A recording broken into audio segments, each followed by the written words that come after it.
Hey, what is up, everybody? This is K-Rail, Chief Fitness Advisor for Pine Pollen Superfoods and Train for Longevity. So today, I want to do a video on a recap of something I just got done doing 2 days ago, which was a 72-hour fast. So I think it's good for all of you to know exactly kind of what happens when you go down a road like that and you start doing a longer fast, such as 48 hours, 72 hours, or 4 days, or even longer than that. Now, before I even get into that, let me just tell you this. I have been doing fasting for a long time. I am adapted to it, and I understand it, and I understand what's going to happen with the processes in the body and the mind. If you are looking to get into fasting, we always encourage you to start out with a short window of time and start developing a time-restricted eating window first, then maybe throw in a 20-hour fast once a week, and start building up that longer fast over time before you just jump right into a long fast.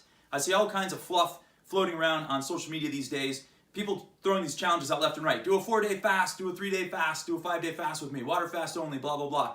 And these people act like they know what they're talking about, and they know nothing about fasting. And they invite people to jump into it, and it'd be like if you smoked 10 packs of cigarettes a day for 20 years, or 30 years even. And I said to you, you know what? Starting on Monday, you're going to quit smoking. You're not going to smoke a single cigarette. And you say, yeah, that sounds great. I'm not going to smoke any cigarettes on Monday. Guess what happens? Monday comes, and you're craving nicotine so bad you can't even function. You're going to start shaking, and you're going to fall apart, and you're going to have a cigarette. Well, fasting is much like that. You have to build your way up. I don't suggest you ever just like jump into a 4-day fast or a 3-day fast or even a 48-hour fast, and honestly, not even a 24-hour fast, without even doing a little preliminary fasting way before that. Build yourself up. It's just like exercise too. It's like if someone comes to me, I'm not going to hand them 2 kettlebells, which I have right over here, and say, let's do 2 double kettlebell overhead snatches. I'm not going to do that because you got to learn how to hold the kettlebell. You got to learn how to use it properly first with a bunch of supplementary exercises, and you got to make sure that your shoulders will withstand the forces of a snatch, and there's a million things that have to happen. Fasting is very much the same way. So with all that being said, and out of the way now, let me explain to you how my 72-hour fast went. And the reason I'm shooting this video is because this is the longest I've ever gone with a fast. My previous long before this was about 50 to 52 hours. So originally, I was going to do 60 hours this time around. But 60 hours came, and I was super busy on that morning. It was Friday, and I couldn't get any food until about 64 hours into it. So 64 hours come, and then I had to run some errands. I run some errands, I come back home, I had to make some tea for my kombucha, and next thing I know, 66 hours are in the tank. And I look at my watch, and I'm like, you know what? I'm like 6 hours away from 72. I'm like, why not just stick it out? I got this far, I might as well just keep on trucking. So I decided to just keep pushing it to 72. So here's what happened. Day 1, worked out, no big deal because that's my daily practice anyway. I was probably, 13 hours fasted in my first workout. Everything was fine. First day comes, everything's totally fine. My hunger started going down about 18 hours, 20 hours, and then it kind of kept going down the rest of the day, and I was totally fine. The next day I wake up, 36 hours fasted, I go to the gym, I work out, my breathing was labored, I didn't have the same strength levels I normally have. It's the typical syndrome that I get on day 2 of a 48-hour fast, because I always do a 48-hour fast once a month. And always in my second workout, I feel a lot more labored, and I feel like I just don't have the same kind of strength, and it takes me a little longer to recover between exercises. And that's kind of what I feel on the second day. I had that exact same thing happen this time around.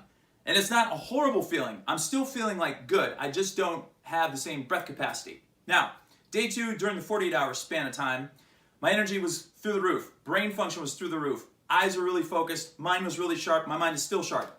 And at the end of that day, at hour 47 to 48, I had to go back to the gym to train someone, which is uncharacteristic, because I don't like to go back to the gym at night to train people. I like to just chill out and relax at home and work on other projects.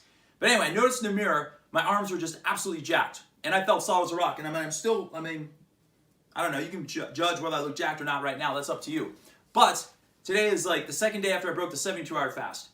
And at the 48-hour mark, here's the fun thing about fasting. After you go for a little bit longer, your insulin levels stay low. And when your insulin levels stay low, your HGH levels rise.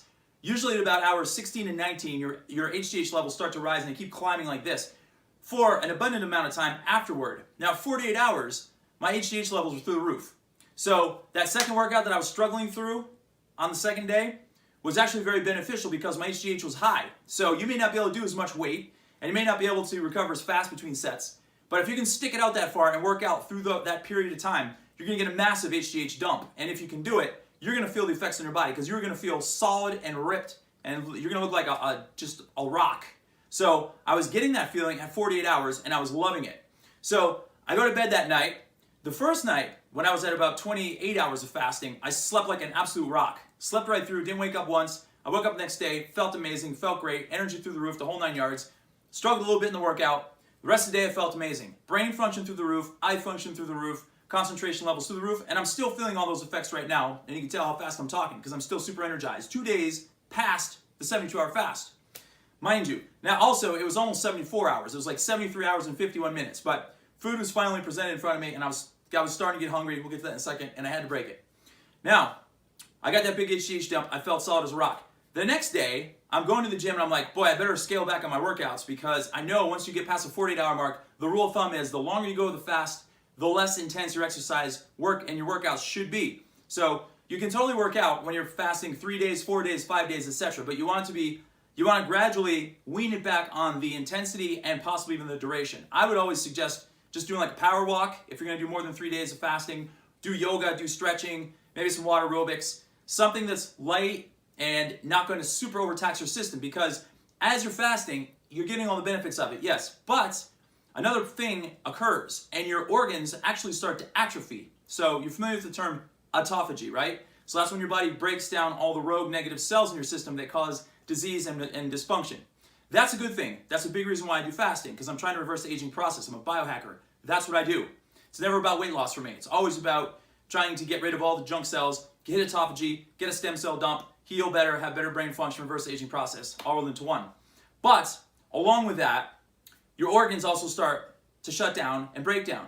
Literally the atrophy. And the longer you go, the bigger the effect is. So if you're doing like a beefcake workout on day 3 and day 4 and day 5 of a fast and you're stretching it out and you're trying to lose weight and that's why you're fasting, you're doing yourself an inservice because you run the risk of starting to do damage to your organs and you don't want it to happen ever. So I was thinking day 3 comes, 60 plus hours, I'm going to the gym, I better scale back my workout. But guess what? My breathing was not as labored, my energy was higher than normal, my strength levels were completely on par as to where they were before I started my fast. So I found this is an aha moment for me. So I worked out normal. Again, I felt the beefcake feeling all day long from hour 60 to like 72, and I was super thrilled about it and stoked. And my sides just felt like really tight and solid. My abs were like dialed in. I felt amazing. By the time I hit about 72 hours at night, honestly, I started hitting the wall for some reason. I was feeling a little bit hangry. My hunger started to kick up for some reason. I was kind of active that day too, on my 3rd day. And I just felt like I needed to break it or I needed to go for one more day. I either need to break the fast or I need to go one more day and go 4 days. And I was really on the fence, but a client of mine invited me over for dinner and he was getting this pizza called Mod from a local place down the road. And they have a cauliflower crust pizza with vegan cheese and like every vegetable you could possibly imagine known to man that you can make this pizza with. And it was totally, I've had it before. It's a delicious pizza. And I do know that that's not the best option to break a fast with. You don't want to break a fast with something that's like high in fiber, high in sugar, or high in fat. Those are the 3 no's right there. That's why like nuts and seeds aren't so good. Like any kind of like raw romaine hearts or like lettuce and stuff like that that has like a lot of roughage to it. They're not the best foods to break a fast with. You want to try to eat things that are easily digestible and lower in fat, lower in fiber, and lower in sugar. Okay? Now normally fiber is a good thing, but when it comes to breaking a fast, it could excite your insides a little bit more, and you may be making a lot of trips to the bathroom, and it could be a big mistake. So stuff like sauerkraut is safe, kombucha is safe, prebiotic foods that are steamed like asparagus, broccoli, cauliflower, soups are really good to break fast with. Bone broth is really good to break fast with. If you're vegan like I am, I wouldn't eat bone broth. I would just make a mishmash of soup and like steamed vegetables and put it all together. Those kind of things are really good to break a fast with. And I've never tried to break a fast with pizza. But on Friday night 2 days ago, I decided to go down that road and see what would happen. And I was like, heck with it. I'm an experimenter. I'm a biohacker. Let's see what happens. So I ate that cauliflower crust loaded with veggies pizza. It was predominantly plant-based, really. And I'll tell you what, it hit the spot. It was absolutely delicious. And I felt amazing. I didn't have any, intestinal problems after I ate the pizza. I went home, went to bed, got up the next day. My workout on Saturday was great. My lung capacity was back. My energy levels were high. And I felt amazing. So that's my long story right there about what you can expect when you do a 72-hour fast.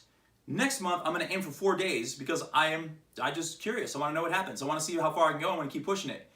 And here I am 3 days later. And another thing I want to tell you about when you do longer fasts is the kickback effect. So you get all these benefits while you're doing the fast, and then they extend themselves far after the fast is over. Normally I do 48 hours of fasting, and when I do 48 hours, I feel amazing for a good 7 to 10 days after the fast is over. Like, energy is through the roof. I don't need as much sleep at night. I still have good brain function, eye function. My teeth feel whiter, my gums feel cleaner, my body feels amazing. And then I feel like, usually it's about 5 days after a 48-hour fast, that's when I really feel solid as a rock.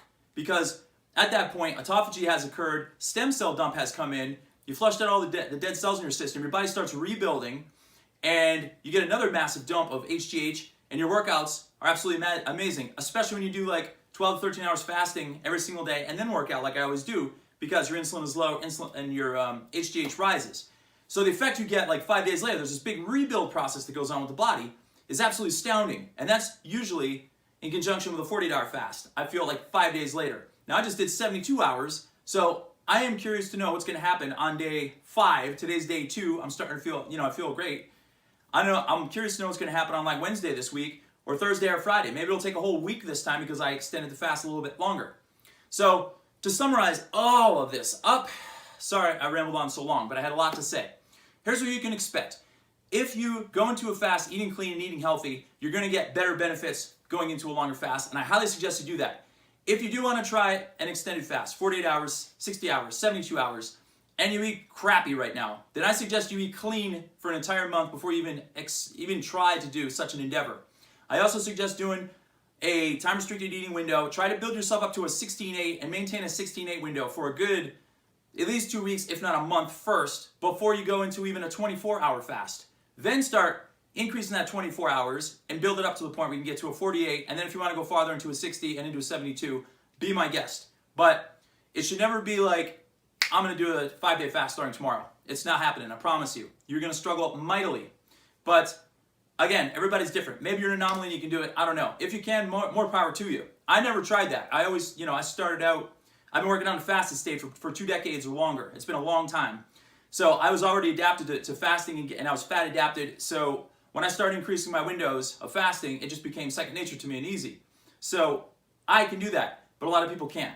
But I do highly suggest eat clean first, get your body adapted to clean foods, eat a lot of prebiotic foods, probiotic foods, build a good foundation inside your gut, then start your fasting protocols. Make sure to have some sea salt with you. Eat it when you get hungry. Eat it if you're getting dizzy. Eat it if you're getting lightheaded. Eat it if you're scared. That's all I have to say about that. And chase it with water. Or you can put your sea salt right in your water, shake it up, and drink it that way. That way it'll keep your electrolytes up. It'll prevent you from having any deficiencies. And you don't have to worry about passing out, getting headaches, any of those things that everyone's afraid about when it comes to fasting. It's absolutely unfounded information, and it's not true at any point in time. Okay, that's my long speech for today. This is K-Rail reporting live from my living room, and I am the Chief Fitness Advisor for Pine Pollen Superfoods and Train for Longevity. If you have any questions or comments, feel free to hit me up anytime. And enjoy your fasting.